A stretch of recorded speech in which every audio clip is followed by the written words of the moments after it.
You wake up to darkness, not the gentle, familiar darkness of your own bed, but a thick, suffocating blackness that presses in on all sides. The air is heavy and foul, a putrid cocktail of seawater, sweat, and sickness. Your headaches and a profound, bone-deep confusion cloud your thoughts. Where are you? The last thing you remember is the sun on your face, the familiar feel of the earth beneath your feet. Now, there is only the rhythmic creaking of timber and the gentle, sickening sway of a floor that is not a floor. You try to move, but your wrists are bound by something coarse and tight, a rough rope or perhaps leather. You are not alone. You can hear the low moans and quiet weeping of others around you, a chorus of despair, sung in languages you do not understand. You are packed in tight, shoulder to shoulder with strangers in the same miserable condition. This is a ship's hold. You are cargo. There is no sense of time in this place. The darkness is punctuated only by the brief, blinding appearance of a figure carrying a lantern, who shoves a piece of hard, stale bread into your hands or sloshes a little water into a cup. You drink greedily, the liquid barely quenching a thirst that feels days old. You try to ask a question, to speak your own name, but the figure just grunts and moves on, his indifference a more profound cruelty than any blow. You have ceased to be a person. You are now just one of many mouths to feed, a body to be kept alive just long enough to reach its destination. The journey is a blur of misery. Days and nights bleed into one another, marked only by the meager rations and the changing temperature of the wooden hull against your back. Some of the people around you fall sick, their moans growing weaker until they finally fall silent. Their bodies are taken away with a grim efficiency that speaks of long practice. You learn quickly that survival here means being quiet, hoarding your strength, and detaching your mind from the horrors surrounding you. You listen to the fragments of language around you. A man nearby whispers in a guttural northern tongue. His words sounded like stones grinding together. A woman further down the hold weeps in the melodic cadence of the Greek islands. Each person here is a story, a life violently interrupted.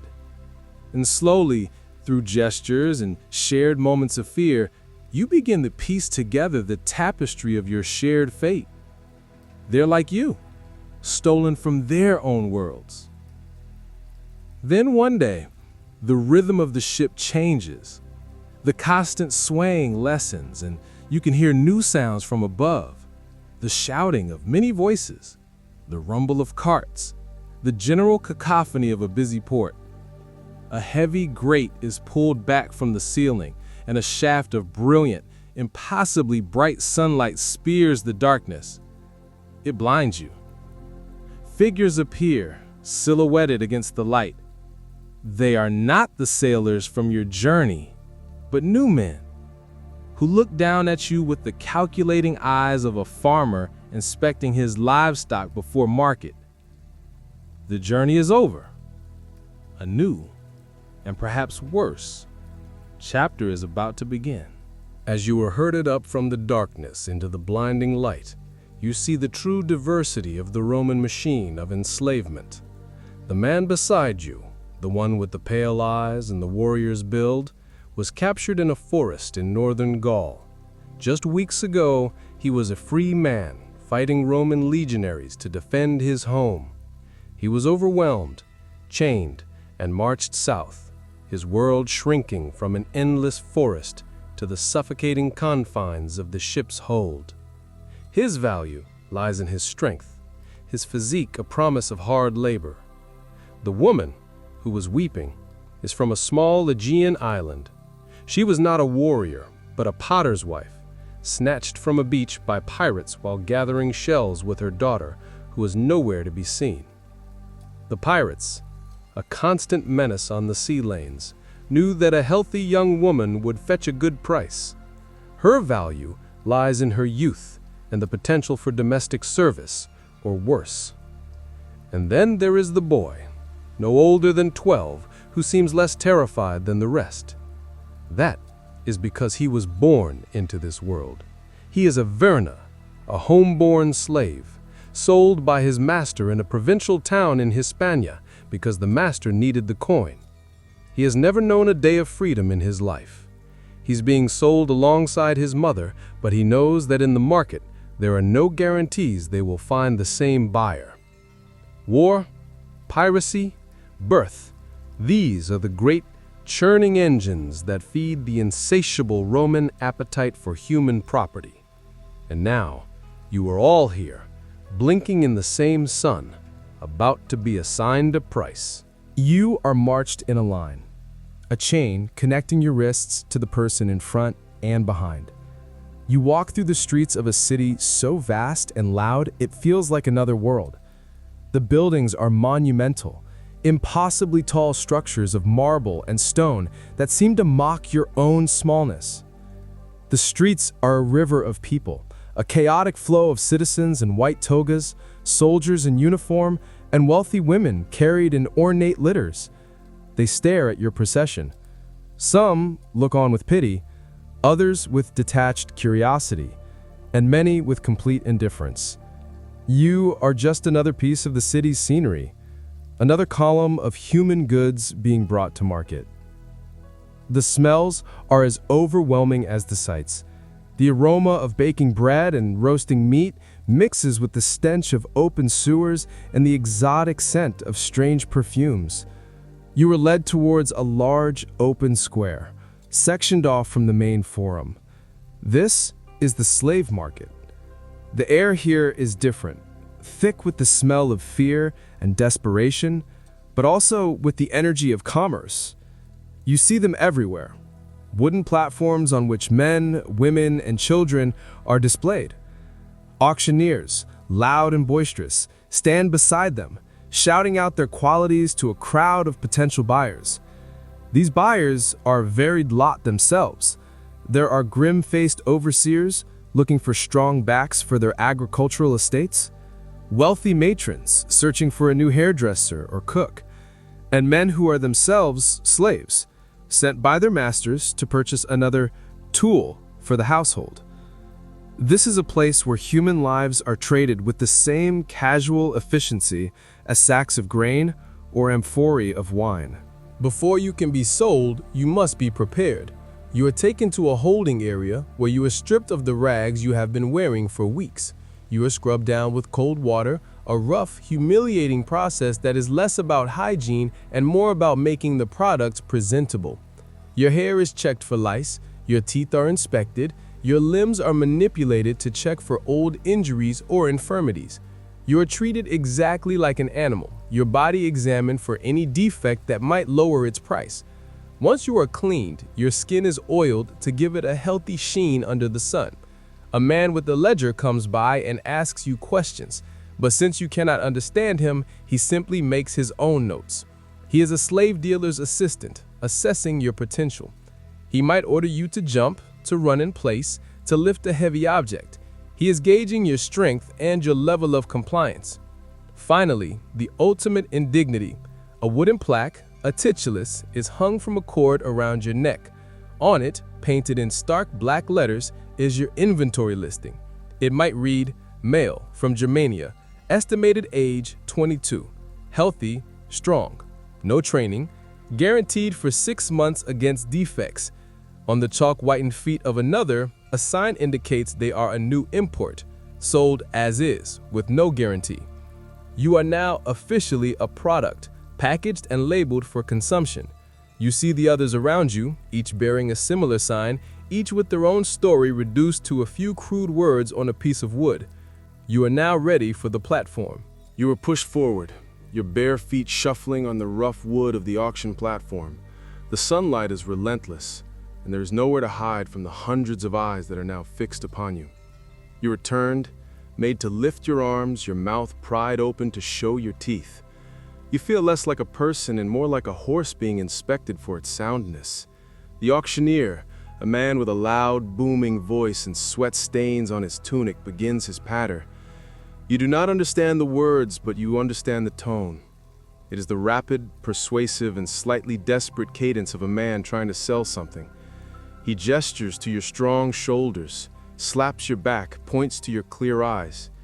He is a master of his craft, turning your terror and confusion into a sales pitch. He's not selling a person, he's selling a potential for work, a tool, a piece of animated machinery. Below the platform, the buyers are a sea of faces. Some are impassive, their arms crossed as they listen. Others murmur to their assistants, pointing at you and discussing your merits and flaws in low tones. You see a hand go up, then another. A verbal duel begins, the price for your life rising with each bid. The auctioneer's voice gets louder, more excited, urging them on. You are a prize, a commodity, and your value is being determined in this very moment. Then, with a final, sharp cry, the bidding stops. A price is settled. A man with a sunburnt face and hard, calloused hands steps forward. He's your new master. The dealer's assistant undoes your chain and hands the end to him. The transaction is complete. You are led away from the platform, your brief, terrifying moment in the spotlight over. Your new owner gives the rope a sharp tug, a clear, unspoken command to follow. You stumble after him, joining a small group of other recently purchased souls. There are a few strong-looking men like yourself and a couple of weary-looking women. You are now a collection, a new acquisition. Your master is not a wealthy senator in a fine toga, nor is he a city shopkeeper. From his rough-spun clothing and the way he walks with a farmer's steady gait, you can surmise he is a man of the land. He is a villicus, the overseer of a Latifundium, a massive agricultural estate owned by a wealthy aristocrat who probably spends all his time in Rome, never setting foot on the land that generates his fortune. The villicus is the one who runs the operation, the one responsible for meeting the quotas of grain, olives, or wine.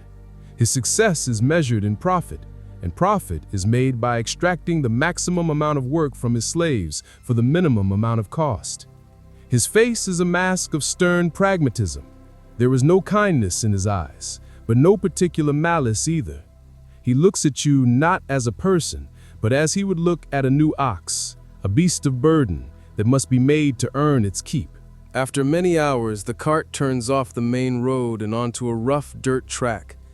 In the distance, on a high hill, you can see the master's villa, a grand and sprawling residence with red-tiled roofs and stately colonnades. It looks peaceful, a place of wealth and leisure. But the cart does not go towards the villa. It veers away, heading towards a collection of low, functional buildings set apart from the main house. This is the working heart of the estate, and it is to be your new home. The cart stops before a long, low building with thick walls and very few windows, each one covered with a heavy iron grille. This is the ergastellum. The word comes from the Greek for workhouse, but its function is that of a prison. It is the barracks where the field slaves are locked up at night. The villicus barks in order, and the heavy wooden door is unbarred. The stench that rolls out is one of unwashed bodies, stale sweat, and human waste. You are pushed inside. Your eyes adjust to the dim light, and you see rows of rough wooden platforms lining the walls, covered with thin, dirty straw. This is where you will sleep. You see the other inhabitants, the slaves who have been here for years. They look up at you with dull, exhausted eyes. Their faces are gaunt, their bodies thin but wiry, their skin baked dark by the sun. There are no greetings, no words of welcome. There is only the silent, weary recognition of another soul joining their ranks in this place of endless labor. The heavy door booms shut behind you, and you are plunged into the gloom. Your first day begins before the sun has even risen. A loud bell clangs, a jarring, metallic sound that rips you from a shallow, restless sleep. There is no time for washing, no morning meal yet. The overseer and his assistant stride through the barracks, whips in hand, their shouts rousing anyone who is slow to move. You are herded out into the pre-dawn chill, your muscles stiff, your mind still thick with sleep.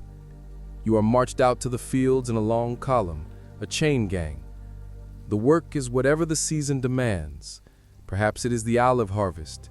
Your job is to climb the trees and beat the branches with a long stick, showering the olives onto the net spread below. Or perhaps it is the grain harvest, where you swing a heavy scythe from dawn until dusk, your back screaming in protest. Or maybe it is simply the endless, back-breaking task of tilling the soil with a heavy hoe. The work is relentless. There are no breaks save for a brief stop for a meager ration of bread and water in the searing heat of midday. The villicus is a constant presence, either on foot or on horseback, his eyes missing nothing. A moment of rest, a clumsy mistake, a word spoken to your neighbor, all are met with the sharp, stinging kiss of the whip. You learn the rhythm of the work, the swing of the tool, the movement of the gang. Your mind goes numb, focusing only on the next task, the next swing, the next step. Your entire world shrinks to this single, agonizing, repetitive motion. The fuel for this relentless labor is as meager as the sleeping quarters. There is no energizing gladiator's mash here.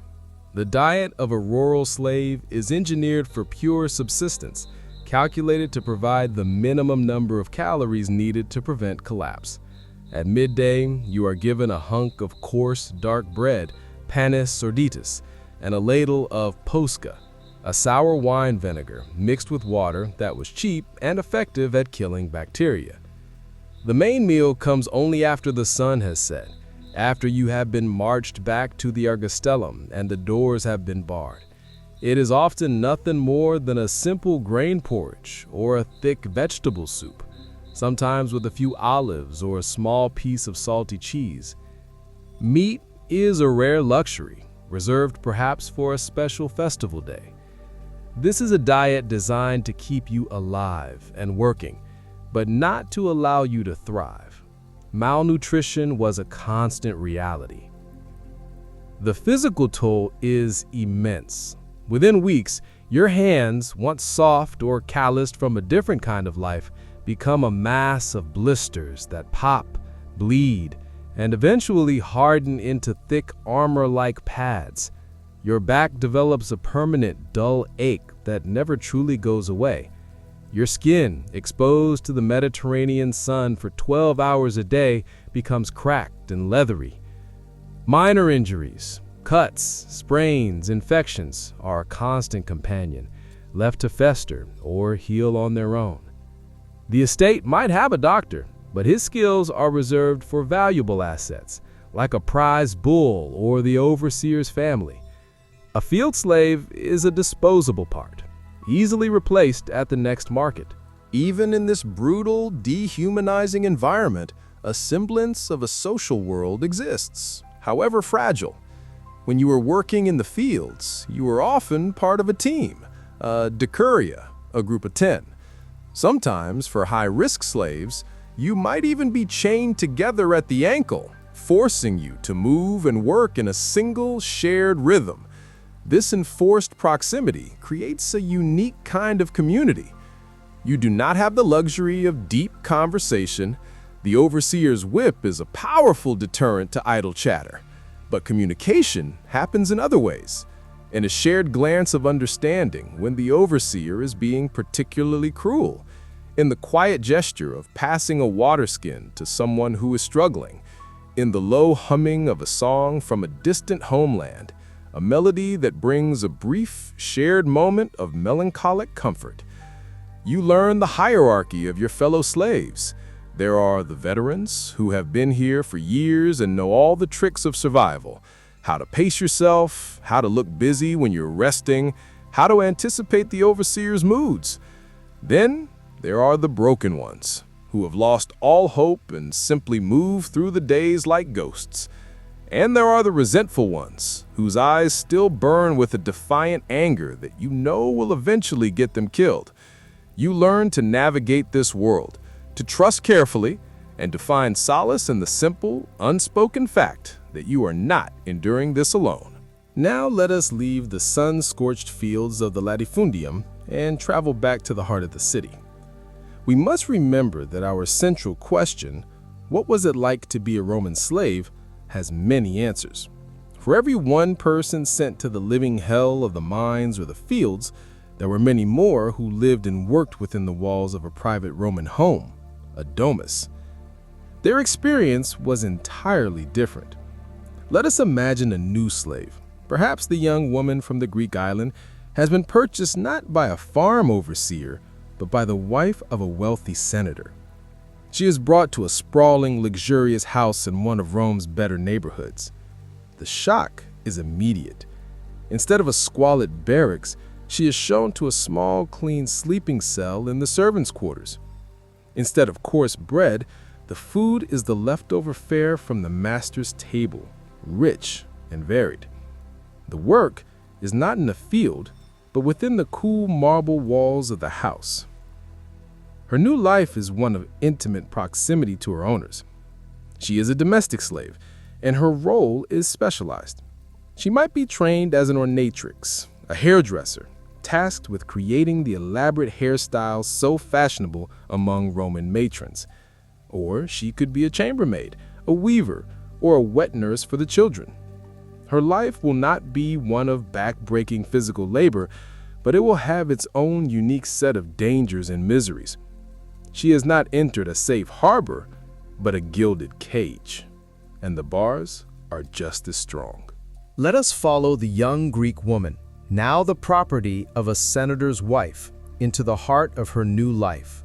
She is to be an ornatrix, a personal hairdresser, a role of great skill and even greater pressure.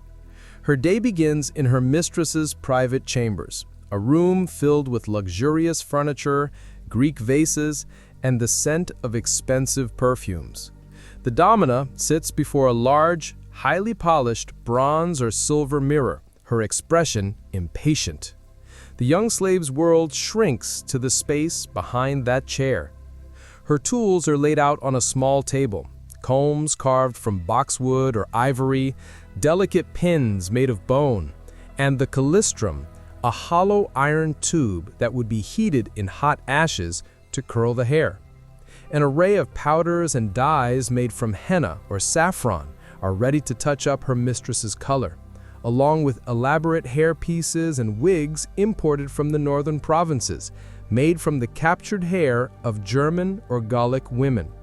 Her task is to replicate one of the complex, towering hairstyles made fashionable by the empress, a sculptural feat of braids, curls, and coils. The work is intimate and nerve-wracking. Her hands must be steady, her touch gentle. A single hair pulled by accident, a curl that doesn't sit right, or a pin that pricks the scalp could unleash the dominus fury. A sharp word, a pinch, a slap across the face, or even an order for a lashing from the household overseer were all common punishments for such a minor offense. In this quiet, perfumed room, she learns that proximity to power does not mean safety. It means that the line between comfort and cruelty is terrifyingly thin and can be crossed in an instant. This young woman is not alone in the household.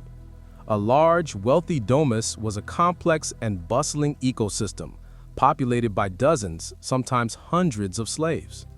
Her life is governed by a rigid hierarchy, a pecking order just as formal as the one in the world outside. At the top of this pyramid is the household manager, the Villicus Urbanus, or Salarius. He is a slave himself, but one of great power and trust, the master's right-hand man who controls the daily budget, supplies, and the discipline of all the other staff. Beneath him, the household is divided into departments. In the kitchens, the head cook, the cocus, rules with an iron ladle, commanding a team of assistants. A troop of cleaners moves silently through the house, dusting and polishing. Strong, handsome litter bearers, chosen for their appearance, wait near the entrance. By the door itself sits the janitor, the doorkeeper, often a large, intimidating older slave who was sometimes chained to his post as a sign of his master's security and wealth. Our young ornatrix belongs to the group of personal attendants, the most prestigious group, who have direct access to the master and mistress. This grants her a higher status than a kitchen maid or a cleaner, but it also makes her a target for their jealousy. She must learn to navigate this intricate social world, to forge alliances with some and to steer clear of others. She learns that the greatest threat to a slave is not always the master, but sometimes the slave standing next to them, eager to improve their own position by pointing out another's mistake. While the mistress might be the source of immediate daily anxieties, the ultimate authority in the house is the dominus, the master. His presence dictates the atmosphere of the entire home. When he is out on business in the forum, the household can breathe a little easier. When he returns, a palpable tension descends. Every slave must be on high alert, ready for a command. The ideal domestic slave was one who was perpetually present but functionally invisible. They were expected to anticipate needs before they were voiced, to have a cup of cooled wine ready before the master felt thirsty, to have a lamp lit as the evening light began to fade. They had to learn their master's habits, his moods, his quiet signals. To be summoned was a sign that you had already failed in your duty to be attentive.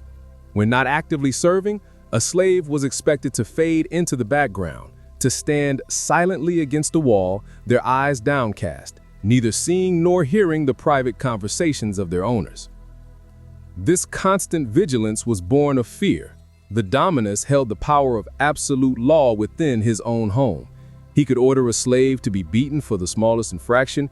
He could sell them at a moment's notice, separating them from their friends and family forever.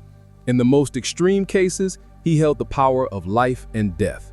And while the murder of a slave was technically a crime under later Roman law, it was rarely prosecuted. And the day-to-day reality was that a master's power was effectively limitless. The house was his kingdom, and everyone in it was subject to his absolute, and often unpredictable, rule. This intimate setting, so different from the impersonal cruelty of the fields, brought with it a unique set of dangers. On the Latifundium, the primary suffering was from exhaustion and neglect. In the domus, the suffering was often personal, psychological, and born of the volatile emotions of the masters. The relationship between owner and slave was one of absolute power, and absolute power is a corrupting force. Punishment could be swift and capricious. A senator, having had a bad day in the curia, might return home and unleash his frustration on the first slave who made a mistake. A cup of wine spilled on a toga, a dish served too cold, a message delivered too slowly. Any of these could provoke a furious, violent reaction. The Roman household was equipped with tools for this purpose. Whips, rods, and straps were a common feature. Furthermore, the close quarters made slaves, both male and female, intensely vulnerable to sexual exploitation. A slave had no legal right to bodily autonomy. They could not refuse the advances of their master's sons, or even powerful guests. For a young, attractive slave like our Greek ornatrix, this was a constant, unspoken threat. To resist could mean a savage beating or being sold off to a brothel. To submit meant a different kind of violation, a deep psychological wound. This was the dark underbelly of domestic slavery, a daily reality of fear and powerlessness hidden behind the elegant facade of the Roman villa. Now let us shift our focus within the very same household to witness another, vastly different slave experience. The senator, our dominus, understands that his own success and the future of his family depend not just on a well-run house, but on a well-educated heir. To this end, he has invested in a different kind of slave. We travel from the mistress's chambers to the quiet solitude of the household library. Here we meet a man in his 40s, a Greek from the city of Athens. He was once a philosopher and teacher in his own right, before pirates and an unlucky sea voyage brought him to the Roman slave market. His new master, recognizing his intellectual value, purchased him not for his body, but for his mind. He is the household pedagogus, the tutor for the master's sons, and also serves as the senator's personal scribe and librarian. His life bears almost no resemblance to that of the hairdresser or the field hand. he is given a private, comfortable room. He wears fine woolen tunics, not much different from a free-born citizen of modest means. He is spared all physical labor. His hands are soft, stained with ink, not dirt. He has access to the master's vast collection of scrolls, a treasure trove of literature and philosophy. He is treated by the senator not with the casual contempt shown to other slaves, but with a degree of intellectual respect. He is, in many ways, a privileged prisoner. The daily life of our Greek scholar is one of quiet, intellectual activity. His morning is spent with the master's sons, drilling them in Greek, reading them the epic poems of Homer, and introducing them to the philosophical concepts of Plato and Aristotle. He must be patient, trying to instill a love of learning in boys who are often more interested in riding and games. In the afternoon, he might be summoned by the senator himself. His task could be to read aloud. The senator reclines on a couch while the slave's voice brings to life the histories of Thucydides or the speeches of Demosthenes. Or he may be asked to serve as a scribe, carefully composing letters to political allies, his elegant Greek script far superior to his master's clumsy Latin hand. He might even be asked his opinion on a philosophical point or a line of poetry. He is a walking, talking encyclopedia, a repository of the culture that the Romans so admired and, in many ways, appropriated. Herein lies the profound and maddening paradox of his existence. He spends his days in deep conversation about the nature of justice, the meaning of freedom, and the concept of the ideal state. He teaches his young charges about the glories of Athenian democracy. He reads treatises on logic and ethics. Yet, after these stimulating intellectual sessions are over, he is still, in the eyes of the law and the society he serves, a thing. He is a piece of property, a tool with a voice. He is a brilliant, educated mind trapped within a body that he does not own, a living embodiment of Rome's contradictory relationship with the Greek culture it revered. This unique position granted the educated slave a subtle but significant form of influence. As the trusted tutor to the heir, he was shaping the mind of the next generation's master. He could instill values, tastes, and ideas in the boy that would last a lifetime. As a personal secretary, he was privy to the senator's most confidential political and financial dealings. A clever slave in this position could become an indispensable advisor, a silent partner in his master's success. The master might come to rely on his judgment, his discretion, and his knowledge. This privileged status, however, was a double-edged sword. It could inspire intense jealousy and resentment from others. Freeborn Roman clients of the senator who had to wait for an audience might look with scorn upon this Greek slave who had the master's ear at all times. Other slaves in the household, particularly the manager or overseer, might see him as an arrogant upstart who had been spared the real work they all had to endure. They would be waiting for him to make a mistake. His position was one of perpetual high-wire balancing. His value was immense, but it was also intangible. Unlike a strong field hand, his worth was tied to his intellect and his master's trust. If he gave bad advice, if his teaching was deemed inadequate, or if he simply fell out of favor, he could be stripped of his comfortable life in an instant. The threat was always there. A man of his learning would be of little use in the mines, but a trip back to the auction block to be sold to a less appreciative master was a constant, terrifying possibility.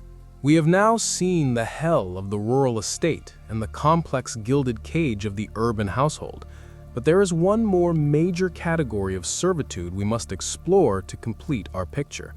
Not all slaves were the property of a single dominus. The Roman state itself and the various municipalities throughout the empire owned thousands of slaves. These were the servi publici, the public slaves. Let us imagine a new character. A man, perhaps captured in a minor border skirmish in his youth, who was not sold at a public auction but was instead acquired by the state. He was never sent to a private home or a farm. Instead, he was assigned a role in the vast machinery that kept the city of Rome running. His experience of slavery will be, once again, entirely different from what we have seen before.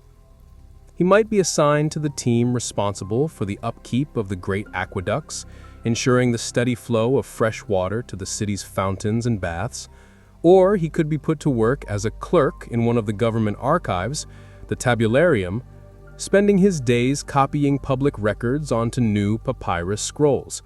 A common and important role for public slaves was to serve in the corps of the vigiles, the watchmen who served as Rome's watch firefighters and police force, a dangerous but essential job. He does not have a personal master. His owner is an abstract concept, the Senate and people of Rome. This lack of a personal master was the defining feature of a public slave's life, and it granted him a level of autonomy that would have been unimaginable to a slave on a farm or in a private home. He was not locked in an ergastulum at night, nor did he sleep on the floor of a master's house. Public slaves were often permitted to live in their own rented lodgings in the city.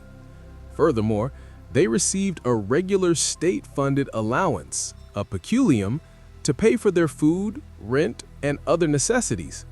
This provided them with a degree of economic independence. They could manage their own affairs, visit the public baths, and participate in the life of the city in a way that privately owned slaves could not. Their work, while still compulsory, was often highly skilled and imbued with a sense of public purpose. They were the scribes, the accountants, the librarians, the architects, and the maintenance workers for the entire state apparatus. While they were still legally property and could be sold or reassigned by the magistrates in charge, they were free from the daily personal tyranny of a dominus. They did not have to fear the unpredictable temper of a frustrated aristocrat or the cruel whims of his wife. Their servitude was more impersonal, more bureaucratic. It was a life of work and obligation, certainly, but it was a stable and often predictable existence, which, in the brutal world of Roman slavery, was a rare and valuable thing.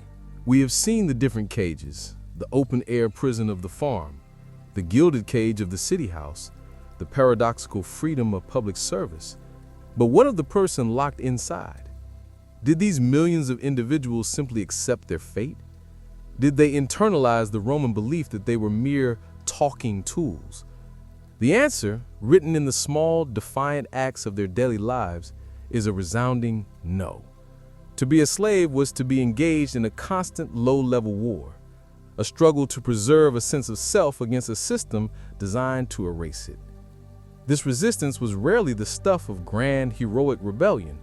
The story of Spartacus is famous precisely because it was so exceptional, a one-in-a-century event. For the vast majority of slaves, open revolt was suicide. Their resistance was quieter, more subtle, a collection of tiny victories in a war they knew they could not win outright. It was a guerrilla war of the spirit, fought not with swords and shields, but with the weapons of the powerless. It was found in the shared glance between two field hands when the overseer turned his back. It was heard in the whispered jokes told in a native tongue the masters could not understand. It was felt in the deliberate, slow pace of work where no one was watching. These small acts of defiance were a way for slaves to reclaim a tiny fraction of their time, their energy, and their dignity. They were a declaration, however quiet, that their bodies might be owned, but their inner selves remained their own. Let's look closer at these weapons of the weak. The most common form of resistance was simply controlling the pace of one's own labor. An overseer could use a whip to enforce speed, but he couldn't be everywhere at once. When his back was turned, the frantic pace of work would subtly slow to a more manageable, human rhythm. This was not just laziness, it was a calculated preservation of energy, a refusal to give the master more than was absolutely necessary. It was a way of saying, "You own my time, but I will decide how much effort that time contains." Another powerful tool was feigned incompetence or misunderstanding. A slave, particularly a new one, could pretend not to understand a complex order, forcing the master or overseer to simplify. To explain, to waste their own valuable time. A tool could be accidentally broken, causing a delay in the work. A task could be done incorrectly, requiring it to be done again slowly. From the master's perspective, this was evidence of the slave's inherent stupidity. But from the slave's perspective, it was a small act of sabotage, a way to disrupt the smooth, efficient extraction of their labor. Even feigning illness was a form of resistance.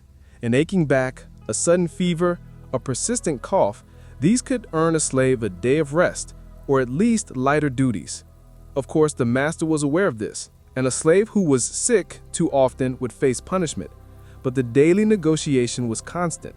These were not grand acts of rebellion, but they were acts of agency. They were the constant grinding friction that slaves applied to the machinery of their own oppression. Beyond the physical, resistance was also cultural and verbal. In a world where your name, your family, and your home have been stripped from you, the remnants of your culture become precious acts of defiance. One of the most powerful of these was song. In the fields of the Latifundia, work gangs would often sing to pass the long, monotonous hours. To the overseer, this might sound like a pleasant, rhythmic accompaniment to the work. But for the slaves, it was much more. A song sung in their native Gallic, German, or Punic tongue was a way to create a temporary, invisible sanctuary. It was a space where the master could not enter, a living link to the life they had lost. These songs could be mournful laments for their homeland, or they could be defiant tunes, their lyrics containing hidden insults or complaints about their condition, all veiled in a language the Romans did not understand. Humor, too, was a vital tool. When out of earshot of their owners, slaves would share stories and jokes, often dark comedies that mocked the master's arrogance, the mistress's vanity, or the overseer's cruelty. Laughter in such a place is a profound act of rebellion. It reduces the all-powerful master to a ridiculous figure, stripping him of his aura of fear, if only for a moment.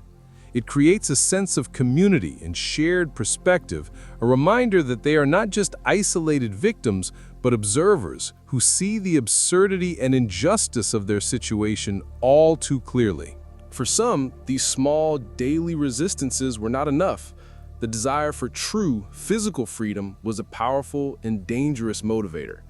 This led to the ultimate act of individual defiance, running away. To become a fugitive slave, was to make a desperate gamble, betting your life against the slim possibility of escape. The decision was not made lightly. A slave had to abandon their friends, their unofficial family, and everything familiar about their constrained world. They had to venture out into a hostile landscape with nothing but the clothes on their back. Where could they even go? Some tried to lose themselves in the anonymous, teeming crowds of a big city like Rome. Others tried to reach a distant port, hoping to stow away on a ship. Some even formed bands of runaways, living as outlaws or bandits in the mountains and forests. Imagine the moment of escape. A slave on a rural estate waits for a moonless night. He slips out of the barracks, his heart pounding with a mixture of terror and exhilarating hope. Every snapping twig sounds like the overseer's footsteps. Every dog's bark is a signal of discovery. He must navigate by the stars, avoiding roads and farmhouses, living off whatever he can forage. The world outside the estate is vast and unknown, but it holds the shimmering promise of freedom. For a few, this gamble paid off. For most, however, it led only to recapture and a fate worse than their previous servitude. The Roman system had a brutal and efficient response to the problem of runaways. Wealthy masters would hire professional slave catchers, the fugitiveri, who would hunt down escaped slaves for a handsome reward. They would post notices, question other slaves, and patrol the roads. For a slave on the run, every stranger was a potential enemy, every town a potential trap. If a fugitive was caught, the consequences were designed to be a terrifying deterrent for every other slave. The recaptured slave would first be subjected to a merciless flogging, often in front of the entire slave population, to make an example of them. But the physical pain was temporary. The true punishment was the permanent mark of shame. Often, the slave would be branded on the forehead with a hot iron, leaving a scar in the shape of the letters F-U-G for fugitivus. This was a mark that could never be hidden. It announced to the world for the rest of their life that they were untrustworthy, that they had defied their master. An even crueler punishment was to force the slave to wear a heavy iron collar riveted shut around their neck. Attached to the collar would be a metal tag. We have found some of these tags. They read like this: "I have run away, capture me. When you have returned me to my master, Zaninus, you will receive a reward." The collar was a walking, talking, lost and found notice, a permanent symbol of their failed bid for freedom. Given the futility of escape for most, slaves had to find ways to build a meaningful life within the confines of their bondage. The most important way we did this was by forming families. A slave had no legal right to marry. The Roman concept of marriage, matrimonium, was a legal contract reserved for citizens. But slaves formed their own deep, committed, and loving partnerships, unions that were known by the simple, unromantic term contubernium. The word literally means tent sharing, a term borrowed from the army for soldiers who shared a tent.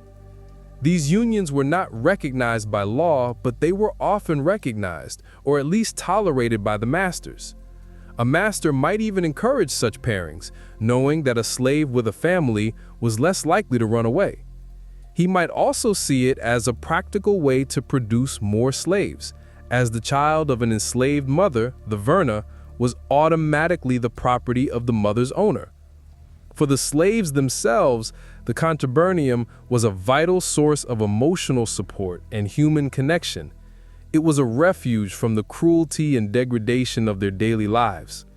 In their small corner of the barracks or servants' quarters, a couple could create a private world, a space where they could be husband and wife, where they could offer each other comfort, share their sorrows, and dream of a better future.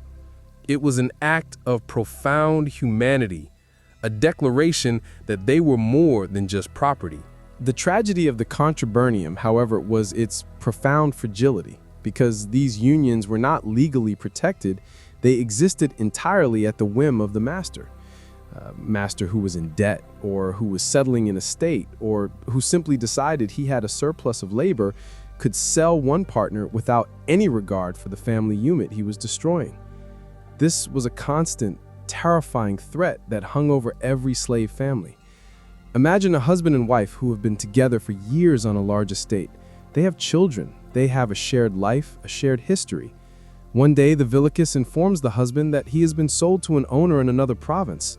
There are no goodbyes. He is simply chained to a column of other slaves and marched away, knowing he will likely never see his wife or children again. This casual, calculated cruelty was perhaps the single most painful aspect of the slave experience. We see evidence of these deep bonds and their tragic endings in the tombstones that slaves and former slaves set up for each other. They couldn't be legally married, but on these stone memorials, they used the language of legal marriage in defiance of the law. We find inscriptions dedicated to a conjunx carissima, a dearest wife, or a maritus optimus, a most excellent husband. These tombstones are heartbreaking historical records. They're a final, posthumous act of resistance, a way of declaring to eternity that their love was real, their family was real, even if the Roman state refused to recognize it. Alongside family, faith provided another crucial sanctuary for the enslaved. A master expected his slaves to participate in the household's religious observances, to worship the family's guardian spirits, the lares and penates. This was seen as part of their duty. But in the privacy of their own minds and in their secret gatherings, slaves often maintained their own spiritual lives, a rich tapestry of imported beliefs. Rome was a melting pot of religions, and the slave population was its most diverse component.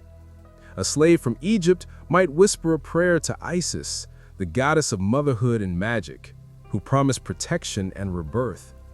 A slave from Syria might find solace in the worship of the sun god, Sol Invictus. These native faiths were a powerful link to the homes they had lost, a way of preserving their cultural identity. It is no surprise that many slaves were also drawn to the so-called mystery cults that were popular throughout the empire. Cults like those of Mithras or Cybele offered intense, personal religious experiences, elaborate initiations, and a sense of belonging to a secret brotherhood. Later, the new religion of Christianity had a particularly powerful appeal. Its message radically subverted the Roman social order. It taught that all people, slave or free, were equal in the eyes of a single, all-powerful God. It offered forgiveness, community, and the promise of a glorious afterlife, where the last would be first. For a person living a life of suffering and degradation, this message was more than just comforting. It was revolutionary. For many slaves, particularly those in urban or public service, there was one tangible hope that existed in this life, not just the next. This was the hope of accumulating a peculium. A peculium was a fund of money or property that a master allowed his slave to possess as their own. It was not a legal right, but a privilege, a customary practice that served the interests of both master and slave. A slave could earn money in various ways. An artisan might be allowed to sell his own handcrafted goods in his spare time. A domestic slave might receive tips or donativa from his master's dinner guests for excellent service. A public slave received a regular allowance from the state. The master encouraged this because it motivated his slaves to work hard and remain loyal. A slave with savings was less likely to run away or cause trouble. For the slave, the peculium was a revolution in their status. It was the first time they could engage in economic activity, the first time they could possess something that was truly theirs. They could use it to buy better food or clothing, to offer gifts to their partners in a contubernium, or to pay for a proper burial plot. But above all, the peculium held the ultimate promise. It was the fund that a slave could use, with the master's permission, to purchase their own freedom.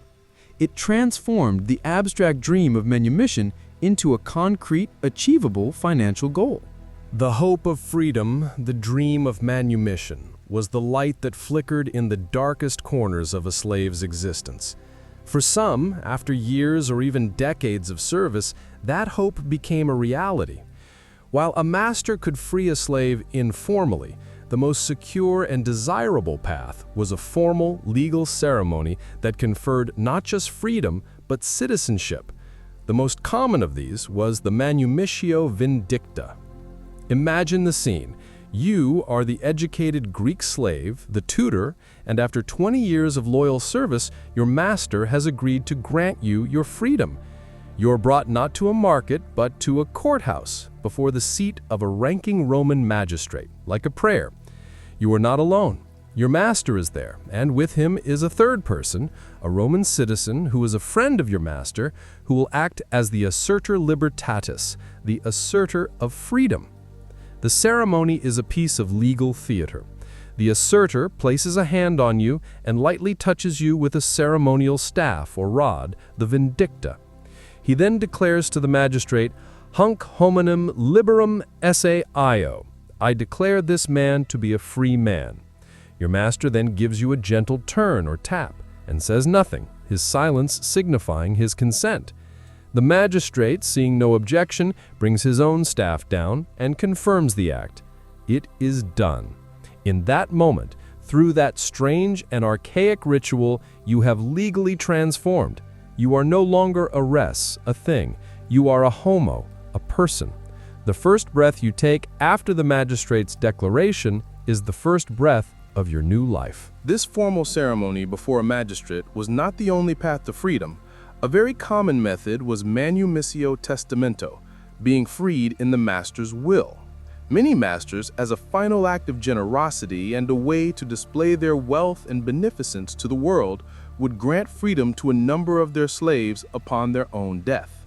A loyal household manager, a beloved childhood nurse, or a skilled craftsman might be rewarded in this way.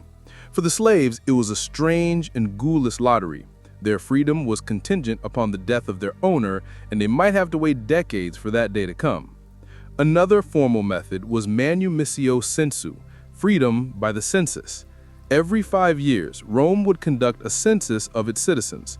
A master could choose to have his slave enrolled on the official census lists, and this act, recorded by the state, automatically conferred both freedom and citizenship upon the slave. This was a public and powerful statement, but less common than the other methods. There were also informal methods. A master could simply declare his slave to be free in a letter or in front of his friends as witnesses at a dinner party. For a long time, this granted a sort of de facto freedom. The slave lived and worked as a free person, but they were not legally a citizen. They lived in a gray area. Later, under the Emperor Augustus, laws were passed to formalize these situations. But the most secure path, the one every slave dreamed of, was a formal manumission that left no doubt as to their new and precious status. Upon being freed, the former slave, now known as a libertus or liberta, was entitled to wear a powerful symbol of their new status, the pileus. This was a simple, conical cap made of felt. Its origins were ancient, and it had long been associated with liberty and freedom from tyranny. When a Roman citizen was unjustly enslaved and later freed, they would have their head shaved and be given a pileus to wear. Over time, it became the universally recognized badge of the freed slave. Imagine our newly freed Greek scholar walking out of the courthouse. He would have his head shaved, and this cap would be placed upon it. To wear it was a moment of immense personal pride. It was a public declaration to everyone on the street. I am no longer a slave. I am a free person. It was a shield against the casual indignities he had suffered for so long. No one could now legally strike him or order him around without cause. But the pileus was also a mark of ambiguity. While it declared its wearer to be free, it also loudly declared them to be freed. It signaled to the world that this person had once been property. For the snobbish Roman aristocracy, it was a sign of a person's servile origins. So while the freedman wore it with pride, it also served as a constant, visible reminder of the past he was trying to overcome. It was a symbol of a freedom that was not quite complete, a liberty that would always be qualified by the memory of the chains. Just as important as the symbol of the cap was the acquisition of a new name. A slave, legally, had only one name, often a simple, common name like Felix or Lucky, or one that denoted their origin like Cyrus, the Syrian. Upon being formally freed, a male slave took on the prestigious three-part Roman name, the Trianomina, an act that powerfully symbolized his integration into Roman society. The process followed a set formula. The freedman would take the personal name, or praenomen, and the family name, or nomen, of his former master. His original slave name would then become his cognomen, his third name. This created a direct and permanent link to the family of his former owner. For example, let's consider a real historical figure. A slave named Tiro was the property of the famous orator and politician Marcus Tullius Cicero. When Cicero granted Tiro his freedom in recognition of his brilliant service as a secretary, the slave Tiro did not simply become a free man named Tiro, he became Marcus Tullius Tiro. He now shared two of the three names of one of the most famous men in Rome. This naming convention instantly told the world who he was, who his former master was, and who his new patron was.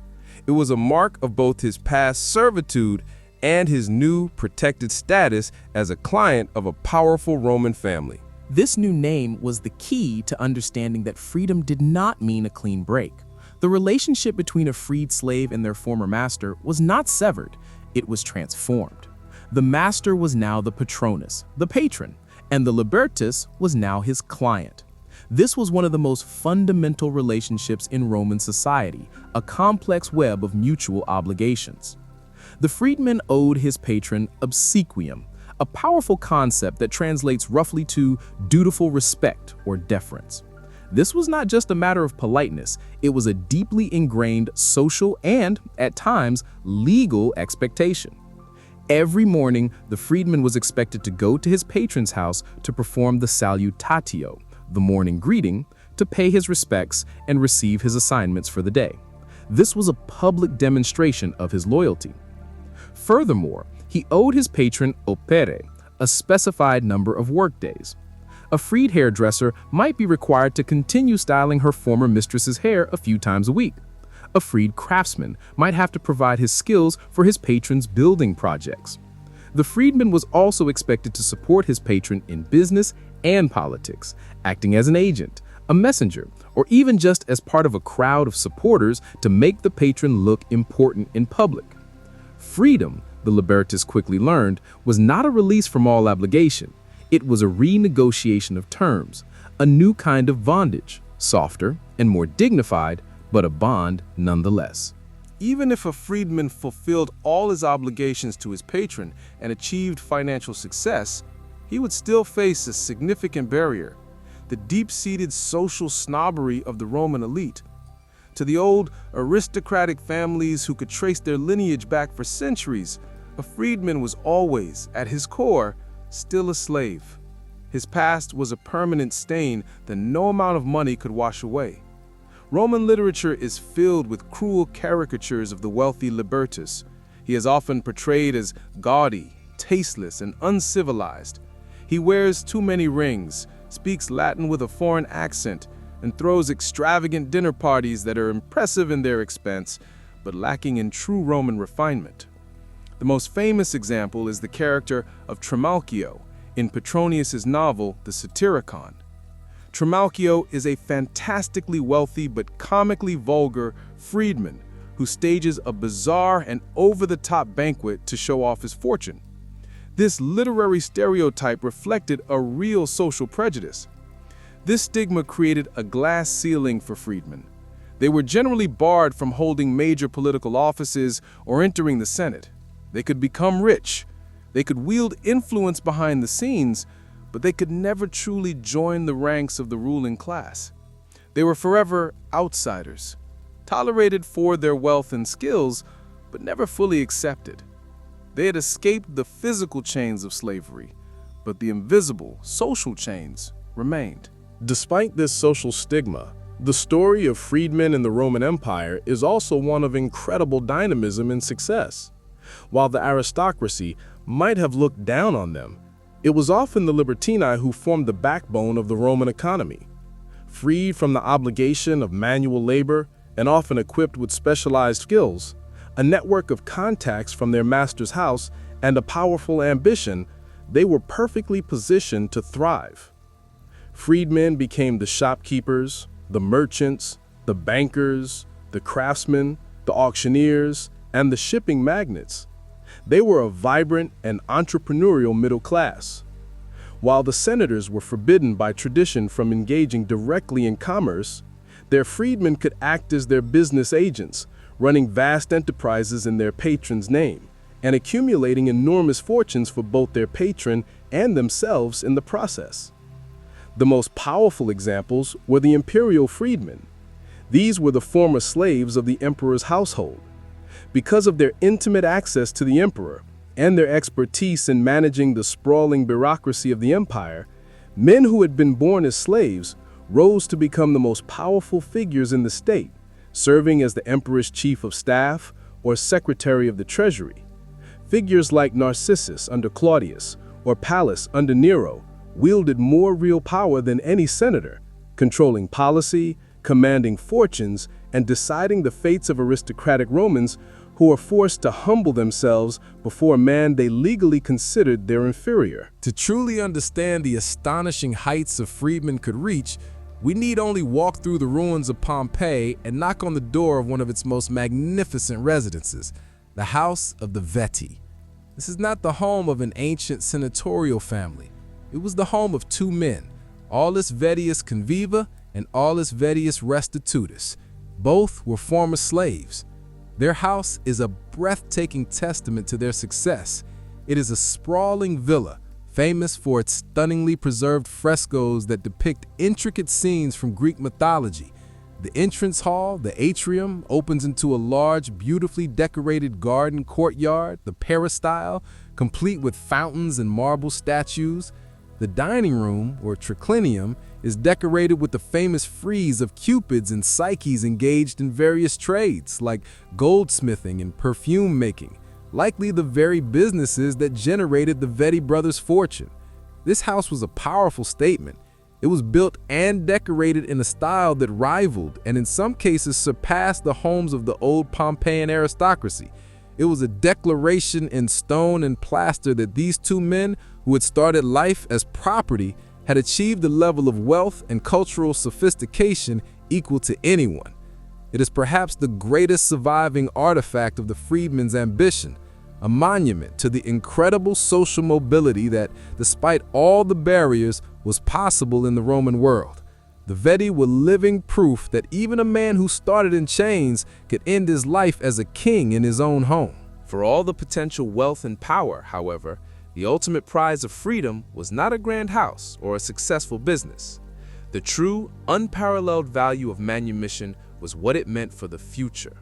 It was about the next generation. A freedman, a libertus, could never fully escape the stigma of his past. But his children could. This was the single most important right conferred by Roman citizenship, the right to have free-born children. Any child born to a freedman after the date of his manumission was born a full and free Roman citizen. They had no legal connection to their father's former master. They were not liberti, they were ingenui, freeborn. They faced no legal barriers to holding office, joining the legions, or rising in society. The stain of servitude was washed away in a single generation. This was the dream that fueled the slave's endurance. This was the purpose of saving every last coin of the peculium. It was a multi-generational climb out of the abyss. The first generation suffers the horrors of enslavement. Through loyalty, skill, or luck, they achieve freedom, but a qualified, second-class freedom. They work, they save, they endure the snobbery of society, all so that their son or daughter can begin life at a place they could only ever dream of reaching.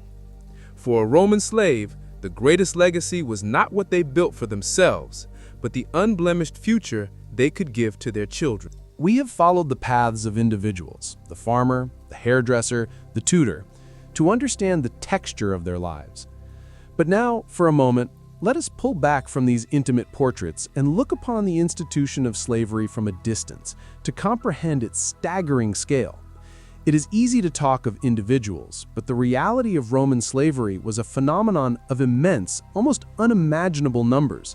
At the height of the Roman Empire, in the 1st and 2nd centuries, it is estimated that slaves made up a vast portion of the total population.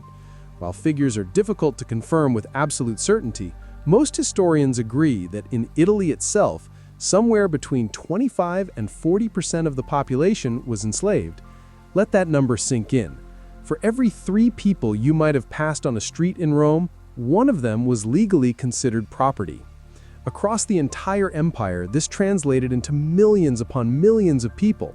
Some scholars estimate the total number of slaves at any given time to be well over 10 million. It was a society more saturated with slavery than almost any other in human history. It was not a marginal institution. It was the fundamental bedrock upon which the entire Roman world was built. The lives we have explored were not exceptions. They were a central part of the Roman experience, a vast and silent ocean of humanity propping up the glorious empire. This immense population of enslaved people was not a mere social feature. It was the engine of the Roman economy. The grandeur of Rome, the monuments we still admire today, the very lifestyle of the citizens who strolled through the Forum were all paid for and built by slave labor. The concept of the glory that was Rome is inextricably linked to the suffering of its slaves. The great agricultural estates, the Latifundia that fed the empire's teeming cities and its massive armies, were profitable only because they ran on the unpaid, forced labor of chained gangs.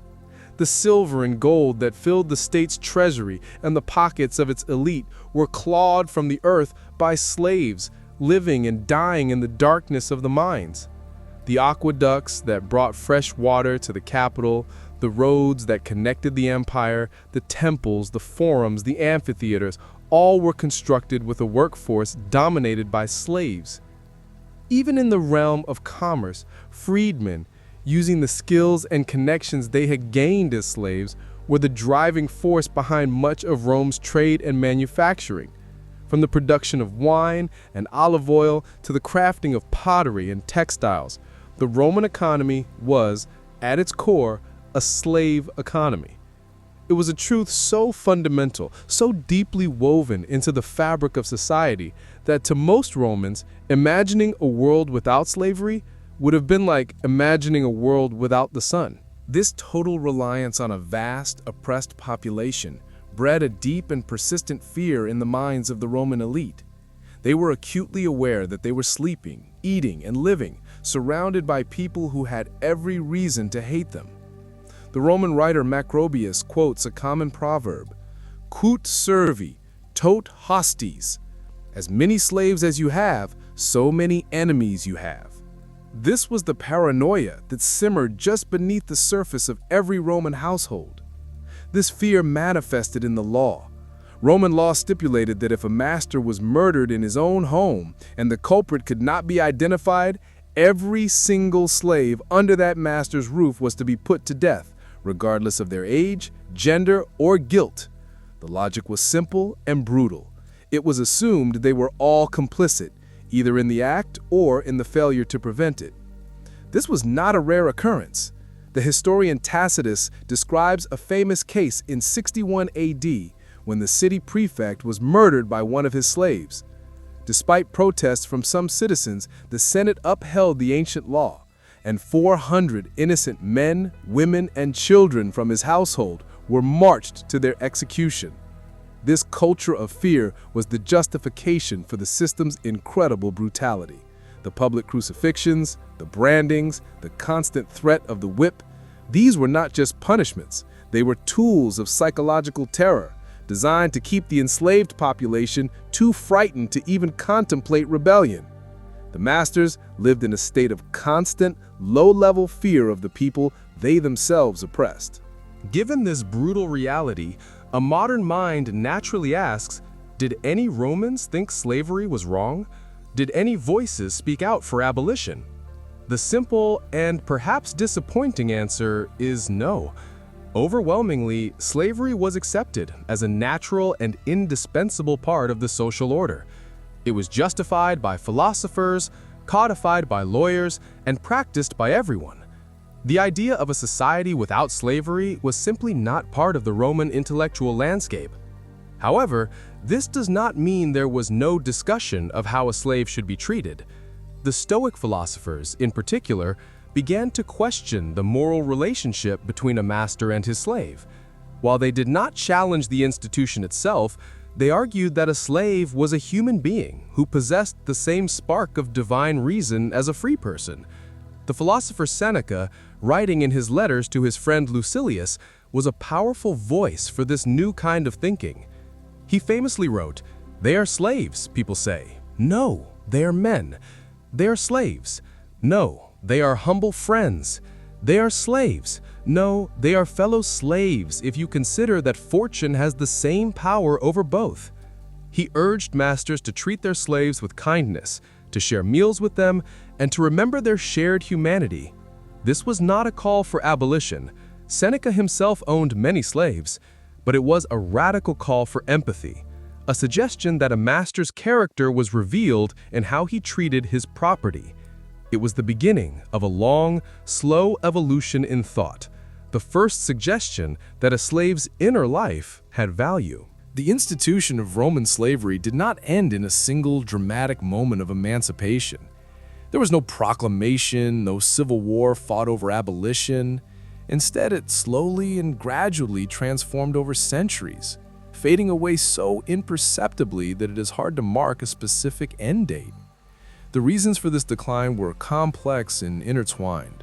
A primary factor was the end of Rome's major wars of expansion. From the 3rd century onwards, the Roman Empire shifted from an offensive, conquering power to a defensive one, focused on protecting its existing borders. This meant that the single largest source of new slaves, prisoners of war, dwindled to a mere trickle. The supply chain that had funneled millions into the empire was broken. Slaves became more expensive, and owners were incentivized to treat their existing slaves better to encourage them to have children, the verni, who became the main source of new slaves. At the same time, the economic model began to change. The massive, slave-run Latifundia became less profitable in some regions. A new system began to take their place, that of the colonus, or tenant farmer. Landowners found it easier and more profitable to lease out plots of their land to free peasant families in exchange for a share of the crop. These coloni were not slaves, but they were not entirely free either, often being tied to the land by debt and law. They were the precursors to the medieval serf, and their rise signaled the slow decline of the gang slavery model in agriculture. The rise of Christianity, which became the dominant religion of the empire from the 4th century onward, also played a crucial, though complex, role in this transformation. It is important to remember that the early church did not condemn slavery as an institution. The New Testament, including the letters of St. Paul, instructs slaves to obey their earthly masters. The goal of the early Christians was spiritual salvation, not social revolution. However, the core teachings of Christianity slowly eroded the moral foundations of slavery. The belief that all people, from the emperor to the lowliest slave, possessed an immortal soul and were equal in the eyes of God was a radical departure from classical Roman thinking. The church encouraged masters to treat their slaves humanely, reminding them that they too had a master in heaven to whom they would have to answer. Furthermore, freeing one's slaves came to be seen as a pious and charitable act, a way of earning favor with God. Many devout Christian masters would include provisions in their wills to manumit their slaves. While the church did not demand abolition, its emphasis on charity, humility, and the spiritual equality of all souls helped to foster a climate where the ownership of another human being became increasingly morally uncomfortable. It was a slow-acting solvent that, over many centuries, helped to dissolve the bonds of the old system. Though the institution itself faded, the echoes of Roman slavery have persisted through time, woven into the very fabric of our modern world in ways we often fail to recognize. One of its most profound and enduring legacies can be found in our legal systems. The Romans were master jurists, and they developed an incredibly sophisticated body of civil law. A huge portion of this law was dedicated to the status of people and the nature of property.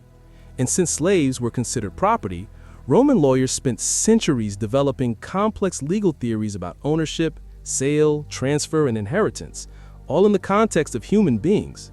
They debated questions like, if a female slave is sold, who owns her unborn child? If a slave you own injures someone, who is liable for the damages? What are the terms of a warranty when you purchase a slave at auction? These detailed legal concepts, which made a clear distinction between a person and a thing, and which meticulously defined the rights of an owner over their property, did not simply vanish with the fall of Rome. They were preserved, studied, and later incorporated into the legal codes of medieval and modern Europe. The principles of contract and property law that underpin many of our Western legal traditions have a dark and often unacknowledged lineage that traces directly back to the Roman slave market. The echoes of this system are also embedded in the very words we use every day. Our language is a museum of history, and it carries the ghosts of Roman servitude. The word servile itself, meaning fawning or submissive, comes directly from servus, the Latin word for slave. The word servitude is its direct descendant. Consider the word dominion, meaning control or sovereignty. It comes from dominus, the master of the house, the absolute ruler of his slave-filled kingdom. The act of dominating someone is a linguistic echo of this power dynamic. The relationship between a patron and their client, a structure still relevant in business and the arts, is a direct continuation of the post-slavery relationship between the patronus and the libritus. Even a simple word like family has a complex history. The Latin word familia originally referred not just to blood relatives, but to the entire household under the control of the pater familias, which included all of his property, most especially his slaves.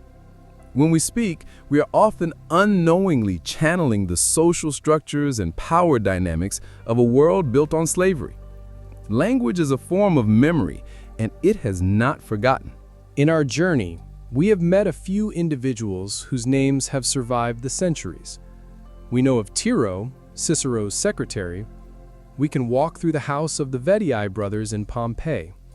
We can read the tombstones of slaves who lovingly memorialized their partners. But these are the exceptions, the tiny pinpricks of light in an overwhelming darkness. The most profound and haunting truth of Roman slavery is the anonymity of its victims. For everyone whose name we know, there are millions upon millions whose lives are completely lost to history. They are the men who died in the mines, the women who toiled in the fields, the children who were separated from their parents at the auction block. They left no letters, no monuments, no graffiti. Their only memorial is the empire they were forced to build.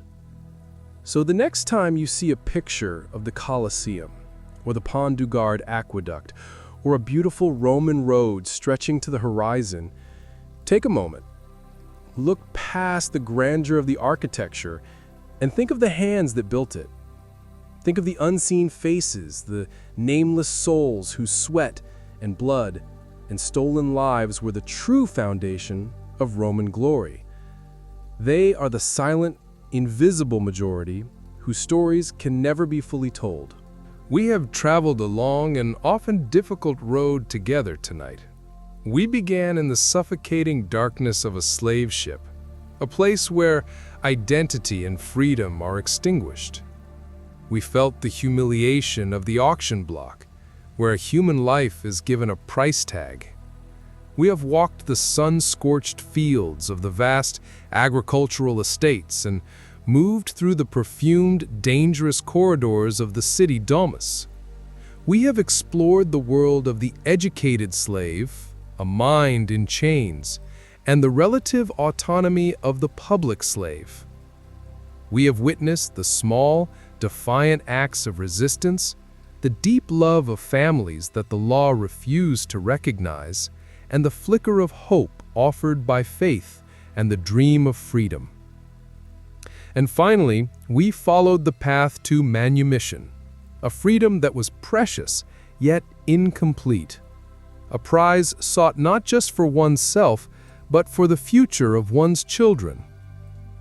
If there is one thing to take away from this journey, it is that there was no single experience of being a Roman slave.